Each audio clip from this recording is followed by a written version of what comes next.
Halo, assalamualaikum warahmatullahi wabarakatuh. Selamat datang kembali di channelnya Pekerja Migran Indonesia. Kawan-kawan semuanya, bagaimana kabarnya ini hari?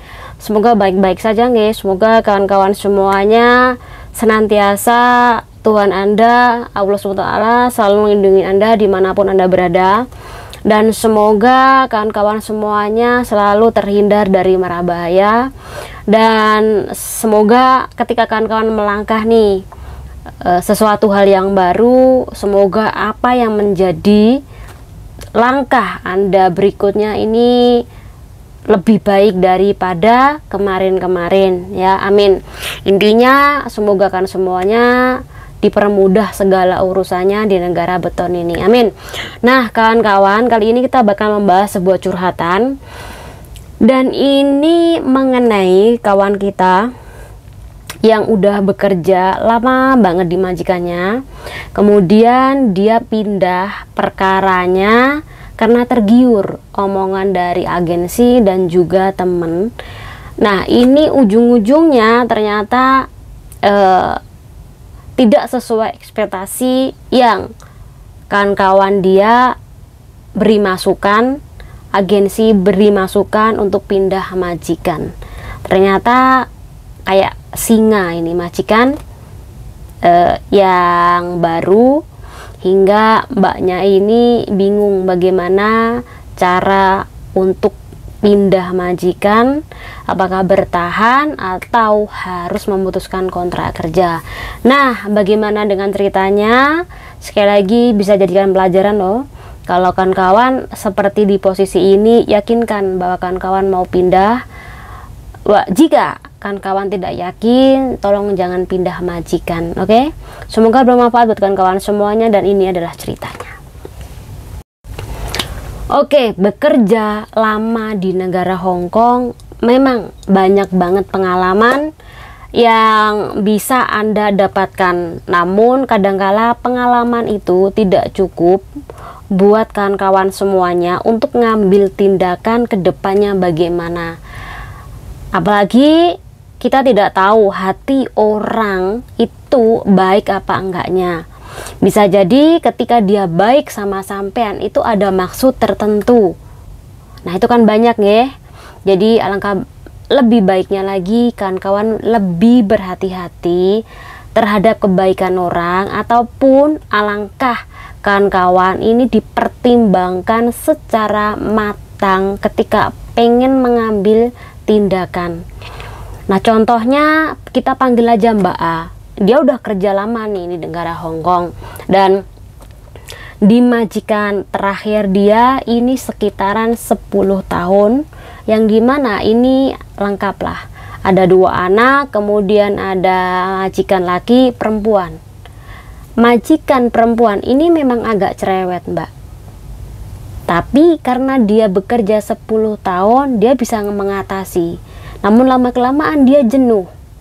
Walaupun gaji dia ini agak naik sedikit, yaitu sekitar 5.500, namun karena dia atau si Mbak A ini tergiur pengen kerja yang lebih santai lagi, tidak berat, apalagi dengan gaji besar, akhirnya dia ini curhat sama temennya, dan temannya ini menyarankan ke sebuah agensi. Jadi tidak aku sebutkan ya agensinya apa. Jadi sama temennya ini si Mbak A disuruh mencari majikan di sebuah agensi E lah.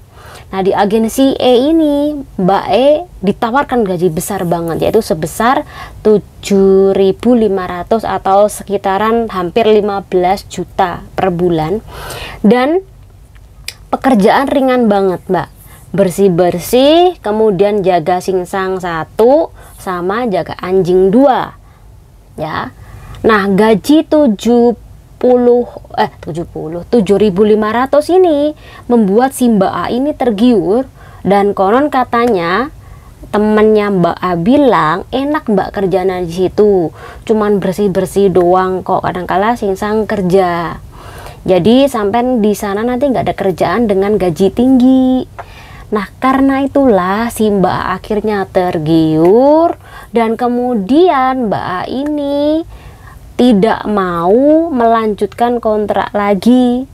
Nah, ketika itu si Mbak A berharap dari gaji 5.500 dia bakal mendapatkan gaji 7.500. Setelah itu dia turun visa, masuk di tempat majikan. Ternyata Sing Sangnya ini walaupun cuma satu, belum nikah, tapi kayak jaga 10 orang, Mbak. Cerewet banget. Di sana didulit, di sini didulit, di atas didulit, dan ditungguin kalau kerja. Ya karena orangnya tidak ada kerjaan, cuma di rumah doang. Jadi cuma nungguin si Mbak A ini kerja, dan kemudian cuman lihat kerjaannya bagus apa enggak. Nah, pada waktu itu gajian pertama dia cuma digaji 5.500. Dia kaget nih. Nah, besok minggunya dia langsung mendatangi pihak agensi, bilang bahwa agen, bukankah kamu bilang bahwa aku ini kerja di majikan tersebut gajinya 7.500.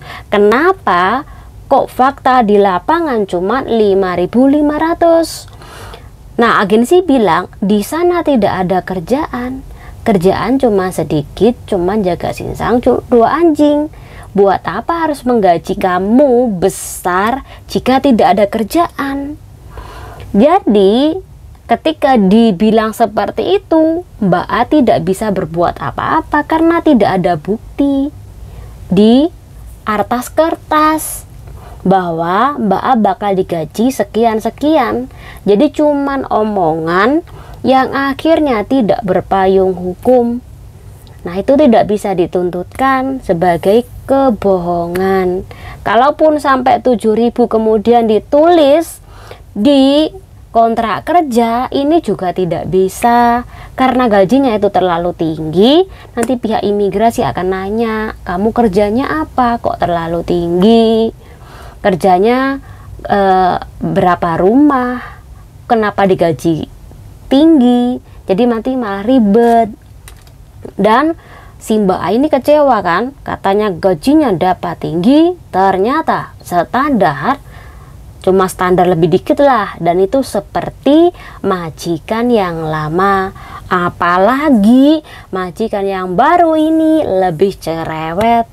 Walaupun cuma satu jaga singsang, namun seperti jaga 10 orang, minta ini, minta itu, masa ini, masa itu. Jadi disitulah mbaknya baru menyesal dan ngomong ini harus bagaimana, harus bagaimana. Ya sekuat-kuatnya sampean, kalau sampean gak kuat ya memutuskan kontrak kerja. Karena apa? Itu sudah menjadi pilihan Anda. Kalaupun seandainya Anda ini lebih bertahan lagi, ya mungkin akan lebih baik lagi di majikan yang kemarin. Seandainya sampean mencari majikan lagi, usahakan jangan cuman katanya baiklah, katanya ini baguslah, kemudian mau kasih gaji tinggi lah. Nggak apa-apa, itu memang ada agensi yang memberi gaji tinggi, tetapi alangkah itu dijadikan kesepakatan, kemudian dituangkan di sebuah kertas untuk menggaji sekian-sekian. Tetapi kalau sampean mencari gaji tinggi, resikonya adalah kerja berat. Itulah negara Hong Kong. Kalau sampean pengen mencari gaji yang tinggi, berarti sampean harus siap non-stop 24 jam. Apalagi kalau gajinya 7.500, berarti sampean itu tidak hanya satu rumah, bisa saja 2 rumah, bahkan 3 rumah. Tidak hanya 1 orang, tapi bisa 10 orang masak buat mereka. Kemudian mobilnya sampai lebih dari 2, bisa 3, bisa 4 anggota keluarga ngumpul di situ. Itu bisa jadi 7.500. Nah, sampean-sampean jangan selalu tergiur bahwa job untuk jaga singsang doang itu enak. Nah, ini ada cerita lagi, tapi kita bakal bahas next time-nya ya. Ceritanya ini kayaknya lebih seru lagi nanti ke depannya. Oke? Jadi dari kasus seperti ini, kawan-kawan untuk lebih berhati-hati. Kalau kawan-kawan itu mencari majikan, kalau bisa benar-benar diteliti backgroundnya majikan apa, kemudian jangan selalu tergiur gaji tinggi. Kalau cuman jaga singsang ataupun cuman anjing doang, jadi difikirkan juga satu, keselamatan. Benarkah cuman jaga singsang kemudian gajinya tinggi banget? Kayak Mbak ini, dia mungkin hanya tergiur berpikir cepat tanpa berpikir efek jangka panjangnya. Jadi dari situ semuanya kan kawan, saya doakan kawan-kawan yang apabila ganti majikan semoga dipermudah segala urusannya. Lek sampean sudah memilih, maka sampean harus bertanggung jawab dengan pilihan Anda. Ya, saya hanya menyarankan untuk tetap bertahan. Kalau sampean tidak bertahan, secara otomatis memutuskan kontrak kerja dan harus pulang ke Indonesia, karena nggak mungkin kan sampean bakal menulis bahwa singsang di rumah sangat cerewet sekali, singsang di rumah tulis sana tulis sini, singsang di rumah katanya gajinya segini, ternyata fakta di lapangan cuma segini. Kan nggak mungkin Mbak sampean nulis seperti itu. Oke ya, semoga bermanfaat buat kawan-kawan semuanya. Tenang diri. Wassalamualaikum warahmatullahi wabarakatuh.